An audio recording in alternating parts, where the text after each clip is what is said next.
Okay.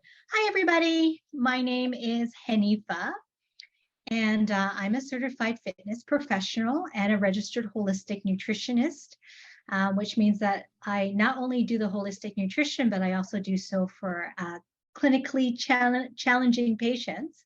So I've worked with people who have arthritis and Lyme disease, and I've even done clients that were stage 3 cancer. So hopefully I can share my knowledge not just about weight loss, but about health in general. I've also been 25 years certified in fitness, and I've been WholyFit certified for 10 years. I was also a former fitness examiner for the YMCA education department. And it hasn't been a smooth journey for me. I have struggled a lot. So I've had issues with bloating, body image issues. I've been body shamed. In my journey, I've been on so many different diets. So even through trial and error, I've become quite the expert on diets. And in my journey of doing all this struggle, I wrote a book called Healthy with Hanifa, Woman's Guide to Holistic Health and Fitness. So I have partnered with WholyFit to offer monthly nutrition webinars for the WholyFit's YouTube Premium at only $1.99 American. So without further ado, let's get to our topic at hand, which is exercise and immunity. So what's your immune system is the first question I'm going to ask you here. A lot of the times I've actually heard people say that they don't have an immune system. And I'm going to tell you, as a clinical nutritionist, this is not true whatsoever, because if you didn't have an immune system, you would probably not survive. And I say that because there's viruses and bacteria all around us all the time. Even if you were to sanitize an area, I don't know how long it would be, but there would be viruses and bacteria back on that area that you sanitized. So the thing is, a lot of people feel that because they have compromised immunity, that they don't have immunity, but that's not true. Compromised immunity just means that your body is a little bit out of balance, or it could be out of whack due to stress, due to nutrition. It could be issues with toxins. And we'll get to that in future seminars. So your immune system is a complex network of cells, tissues, organs, and substances that help the body fight infections and other disease. So for example, you've got your lymphatic system as part of the immune system. That includes the thymus, spleen, tonsils, lymph nodes, lymph fluid, lymph vessels, and bone marrow. Also, one of the biggest organs in your body is your skin. And that kind of blocks out, and it will trap bacteria and viruses, but also things like your mucosal membranes in your nasal passages, in your ears, even in your gut lining where there's mucosa. Those will help trap bacteria and viruses as well. You also have your army of cells that include things like your white blood cells, neutrophils, and natural killer T cells. So this is just a more of an image of your immune system exactly. It's not something that's abstract or ethereal like a lot of people think it is. Your immune system does comprise of different organs. So your tonsils, your thymus, which is just underneath your throat, underneath your armpit, you've got your lymph nodes, your spleen, which is near your stomach, small intestine is part of the immune system, groin area, and then you also have the bones and the bone marrow. And of course, we don't have to memorize this, but these are just an idea of some of the soldiers that help us fight in our body. So you've got neutrophils and T cells and B cells and macrophages. So the question at hand is, how does exercise benefit immunity? And the first thing that it does, it stimulates your body. So when you stimulate your body, you're going to get those immune cells going throughout it. So it's really great for circulation. So if your immune cells are circulating better, they'll get to the various sites of your body faster, and you'll also develop better detection of viruses. Some nutrition tips for better circulation would include foods like cinnamon, citrus fruits, and leafy greens. Number 2, exercise raises body temperature. So it's similar to how a fever works. So when you exercise, that will raise the body temperature in your body, and that will also help you fight the bacteria and address any infection. If you are looking to raise your body temperature through nutrition, ginger, cayenne, chili, a lot of these hot spices will help you do that naturally as well. Number 3, exercise helps you with better sleep. So people who don't sleep have a reduction in antibodies. So if you look at that little picture I have here, there's a bacterium and there are antibodies attached to that bacterium. So the antibodies will attach to the invader and it'll actually carry it out of the body. So if you're not sleeping well, you're at a higher risk of getting sick, putting on weight, having heart problems, and overall you're going to have more inflammation. So some of the signs of inflammation include a puffy face, joint pain, fluid retention. So if you want better sleep from a nutrition standpoint, you can actually increase your calcium. So not only your dairy products, but your dark leafy greens, tahini, fish with bones in it are all high in calcium naturally. You want to also increase your magnesium, which helps the body to relax. So good news, ladies, chocolate is very high in magnesium. And magnesium is also found a lot in foods such as nuts and greens again.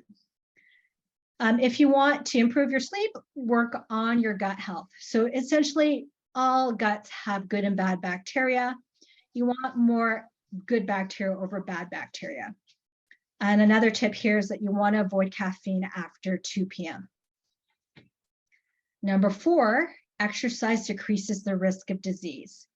So when you exercise, you're strengthening the heart. And if you're strengthening your heart, you're strengthening circulation.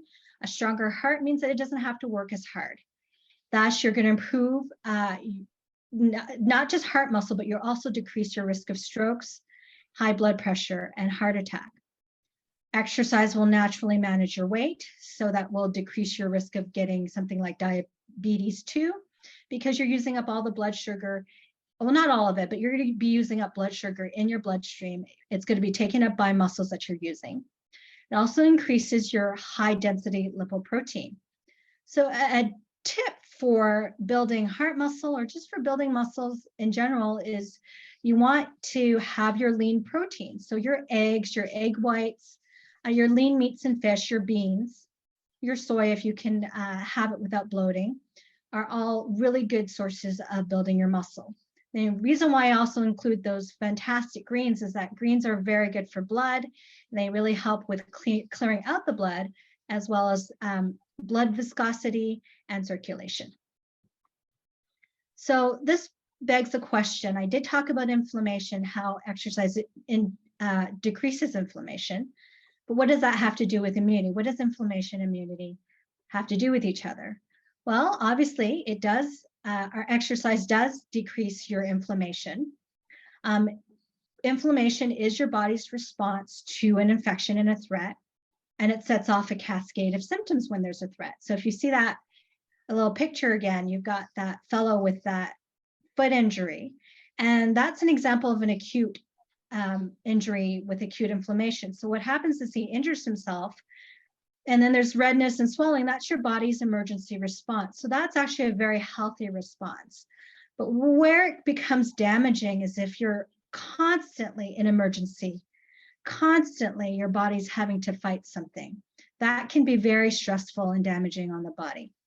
So overall, you don't want a ton of inflammation. You just want inflammation when you need it during an acute injury, and not chronic inflammation. So what exercise does, it actually calms down your immune system and helps you to regulate inflammation. Also, from a nutrition standpoint, you can use omega-3 oils. And once again, you want more good gut bacteria over bad gut bacteria. And you want to stay away from some of the culprit foods that will increase emergency response in your body. So foods such as sugar, processed foods, and deep fried foods. So this is just a diagram of your lymphatic system. This is part of the immune system, and there's actually clear white fluid that goes throughout the body, all over the body.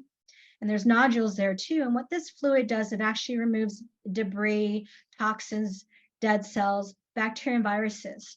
So what exercise does, it actually helps to get your lymph moving. So the lymph fluid, just what we talked about, the white fluid that goes throughout your body. And it goes to all different sites of your body, including your armpits, your groin, just your arms, your legs, all over. And this is also another reason why some elderly people may pass away shortly after a severe fall. The issue is that they're not really using their immune system at this point because they're not exercising, and that's not circulating blood, and it's not getting the toxins out of the body. It's not getting the lymph fluid to go throughout the body to help remove debris. So this is very important that when you're bedridden, as soon as you can, just even if you can do light exercises, glute squeezes, or just raising your arms, moving your head, moving your legs as much as you can, just to prevent buildup of toxins in the body. So nutrition tip for this, as a lot of people will tell you to do, is to drink a lot of water. And not only is it good for your blood, but it's really good for that clear white fluid that helps you clear out debris in your body. So this brings us to the second part of the presentation, is what type of exercise improves your immunity? It is actually right in between. It's actually not the super vigorous boot camp type exercise, and it's also not the type of exercise where you feel like you're not doing anything. So back when I first started teaching, it was all about no pain, no gain. And now they realize that's actually really not good for the body. Not saying that you should never exercise vigorously, but the problem with vigorous exercise is you have to make sure that you're in peak condition to recover from it. So there's not a lot of stress in your life. You've got the time, you're sleeping well. Otherwise, the best thing for your immune system would be the moderate exercise. So the Goldilocks principle, not too light, not too heavy, just right. So intense, vigorous exercise can actually lower your immunity, and that will increase your likelihood of catching colds and getting sick and feeling under the weather. So I find that WholyFit is a perfect example of moderate exercise. It really can work, not just flexibility and balance, but also you're getting a lot of strength in. And you'll be getting a lot of strength in through the shields. There's a lot of leg and arm strengthening, a lot of boats that you can do. And you want to be able to do the strength exercises at least twice a week. Now, overall for exercise, they do recommend 5 times a week at 30 minutes. And 2 of those should be a strength session, and you want to throw in flexibility as well. So WholyFit is the perfect form of moderate exercise, I find. So some other examples of moderate exercise aside from WholyFit, you can do brisk walking, moderate cycling, weights with light to moderate resistance, and then moderate swimming. So a lot of these are low impact type exercises where you're not bouncing around and putting a lot of stress on the joints. You know that you're in moderate exercise when you can speak and you're slightly out of breath, but you're not able to sing a whole opera, because if you can keep talking and talking, then you're not working hard enough. But if you can't talk at all, you just want that other person to leave you alone, then you know that you're too intense. So that's one way of gauging whether you're or not you're in moderate exercise. Another way of gauging it is through the rate of perceived exertion. So on this scale from 1 to 10, 1 being rest and 10 being that you're just completely hitting the wall and about to pass out, you want to be between about a 4 and a 6, or a 4 and a 7. So it is challenging and it's starting to get really hard, but you don't want it to get to the point where it's super hard. A general rule is that you want to challenge yourself, but you don't want to total yourself, meaning that you probably want to leave a quarter in the tank. And I think that's a really good gauge, especially if you have a life. You're not just a professional athlete and you've got a family and you've got church and you've got children and you've got responsibilities. You want to have enough energy to really take on these responsibilities. It's not just about exercise, it's about recovery as well. So in conclusion, everyone needs to exercise, and you do have an immune system, by the way. Number 2, exercise is essential to life and your immune system because it gets things moving, as we know. Number 3, nutrition can definitely support immunity. And 4, when it comes to exercise, you want to go moderate.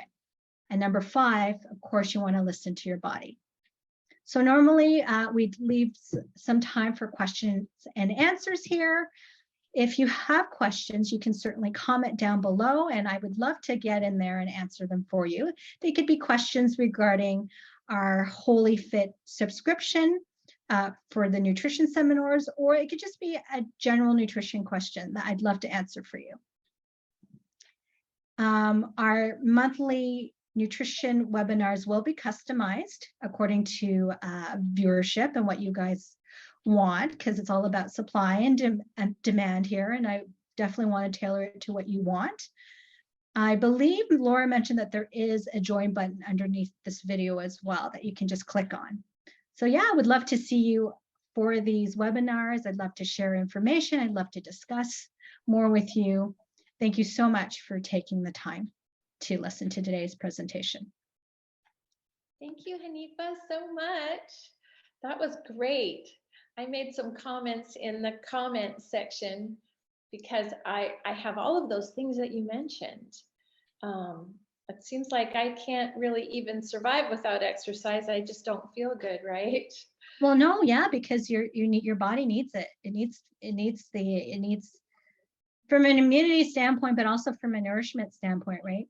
So me too. If I don't exercise, I have low back problems. I have a lot of other issues with mood, you know, you just feel so much better. Yeah, for sure. And I find that the WholyFit, even though I'm retired from WholyFit now, and other people like you and Cam are running it, I still do WholyFit. It's my main system because I wish I could cycle, but it's so dangerous on the roads. And so WholyFit's great because I can just do it anywhere. Like 6 feet by 3 foot is like all the area that I need. And you were saying how the boot camp actually is not the best. It's really bad for immunity. It really is, because it's not just about our muscles. People forget exercise is not just about the muscles. From a holistic standpoint, your stress glands, those adrenal glands, which are just right on top of your kidneys, those get stressed out. Your thymus, which produces hormones, gets stressed out. Your nervous system, your heart, like there's all these other organs. It's not just the muscles that get stressed. Even your brain, your gut, your digestion. So vigorous exercise is fine if you're in peak condition and you can get peak recovery. Otherwise, I find that it's actually really not super healthy for most people who are in stress mode, or they're trying to figure out their digestion, or they've got some other issue.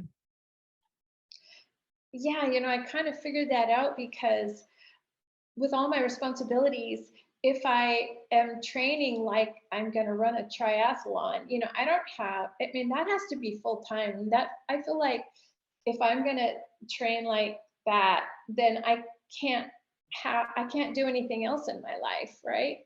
And that's why athletes get paid so much money to do what they do. And recovery is a whole science for them as well. And they sleep, and they'll sleep, they'll have naps, you know, during the day to help recover. They've got massage, they've got all these techniques to help them recover, because that's really where you're getting the results. It's not just when you're doing the exercise, it's really the recovery that gives you the results. So I feel like the intensity that's right for me is when it energizes me for the rest of my day, because I wake up in the morning and I'm just like, oh, you know, and then if I exercise, I have so much more energy for the day, which is what I want from exercise. I don't want to be wiped out. And that makes so much sense, because you're actually not just moving the muscles again, you're bringing blood to all those organs, you're bringing blood to your brain, you know, you're bringing hormones, good hormones all over the body. Absolutely. That's why it rejuvenates us. And especially as I'm getting up there now in age, all these things you're talking about, like the lymph fluid getting circulated, now it's all making sense to me, you know, why exercise is even more important as I'm getting older. I mean, it's important for young people. Don't think you don't have to exercise because you're young, right? But especially you were saying, you know, if like an older person falls, that then they're bedridden, and then a lot of times they're, what happens again? I thought that Well, was interesting. usually what I learned about that is this is why it's not uncommon for a very elderly, frail person after a fall to then pass away, a few weeks later. And it's not necessarily the injury from the fall. It's because they're not moving their body. And So then it's and like then the the body fluid. starts shutting. I mean, the organs aren't getting what it needs. Oh, okay. It's the lymph. Yeah, that's what I learned about that. Mhm. And oxygenation and heart rate and Oxygenation and nutrients, and like I said, because the lymph actually removes toxins as well. And if we actually held in all the toxins from our food, from what we were breathing in, from our stress, from dead cells, you're going to die if you're just holding in all that stuff. Yeah.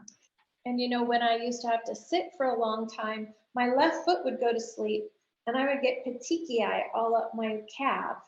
So is that what you're talking about? Yeah, well, there's nerves there, and that needs to be moved, and there needs to be some circulation there. Absolutely. Yeah, for So sure. that's why people should take exercise breaks if they sit for a long time, for example. Yes, yes, yes. And even after post-surgery, like if you've got a physio that comes into the room after your surgery, definitely do those exercises.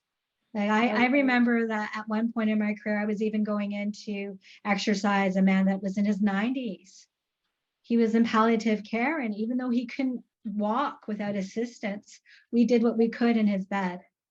That's So awesome. that could be, just even abducting the leg to the side, lying down, or, kind of like just turning the head side to side and moving the arm. All that really gets the circulation going, and it gets the lymph fluid moving. Yeah. So if I were to um, like help somebody in a bedridden situation, do you find that they're like, oh, I'm just going to get through this because I have to, but I really don't want to do it? I Oh mean, yeah, you're gonna definitely have that. So I just say, just give me 5 minutes, or just start small, and I'll just do easy stuff, right? So wrist circles and neck circles, and just bend the knees, straighten it, bend, straighten. I have a client right now, and he's quite chronic with his issue, and just from doing gentle exercises in a chair, he's noticed so much improvement. Like his breathing stamina has improved. He's like, even his doctor who comes to his home has seen improvement in his posture, in his stamina. And we're not even doing vigorous exercise. We're just doing range of motion right now. So well, I just think that the Lord has made our bodies so wonderful. And, when we cooperate with the Creator, the way He has made us, and try to understand the creation of His body, it just makes a big difference. oh, absolutely. Absolutely. He really has gifted us with all that we need to be healthy, and we definitely need to, as they say, our bodies are temples for God, and definitely to take care of that. Well, this has been just so great for me. It's really informative, and it's kind of encouraging me to exercise more regularly, even though I love exercise, but things get busy and then you just don't do it. But it's really important to do it. And it also encourages me that, like, if for example, somebody, if I have an operation or something and somebody comes in to do my exercises, I'm going to actually be compliant and practice them on my own. I want to encourage anyone who's watching, to be compliant to your physical therapist and do those exercises. And, my mom and I do exercises, and we encourage each other because she has knee issues. And if she does the knee exercises, her knee feels perfect, and she knows this. And so, and me too, I have a little bit of a knee issue only because my calf cramps. It's like all day long my calf cramps. So Oh, even in church, I stop and I stretch my calf. I know, like even sitting in the pew, I just lift my leg and start stretching my calf, and that knee pain goes away. So I feel like this seminar and is really going to help us to understand how God created our bodies to heal themselves and to cooperate with like the creation principles that God has made in these Oh, wonderful bodies. absolutely. And I also think about the abundance of fruits and vegetables and foods that he's provided for us that are going to help heal our bodies as well. I'm really looking forward to talking about that as well. Oh, Yeah, I'm for looking forward to sure. that too. It's funny, you talk about abundance. God has given us so much abundance. Like I have one peach tree. Okay. I, I got like 100 pounds of peaches off that. There was no way our family could eat all those peaches. So I'm like giving them all away to people. And that's just one tree. And then each of those peaches have seeds in them to grow another tree. So, there is no shortage of God's abundance and provision for our health.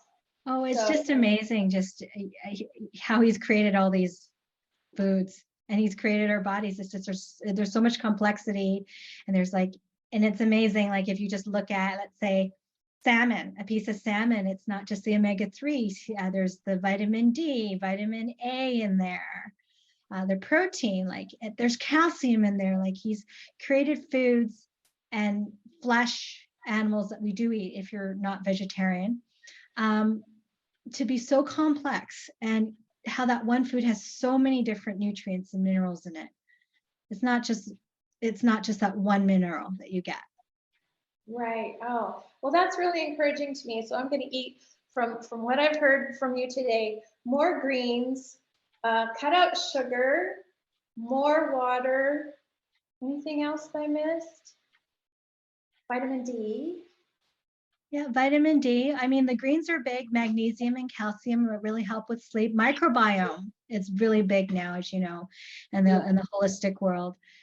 Just really getting, because that's really where we're absorbing all our nutrients is in the gut, and that's also where we manufacture serotonin and melatonin.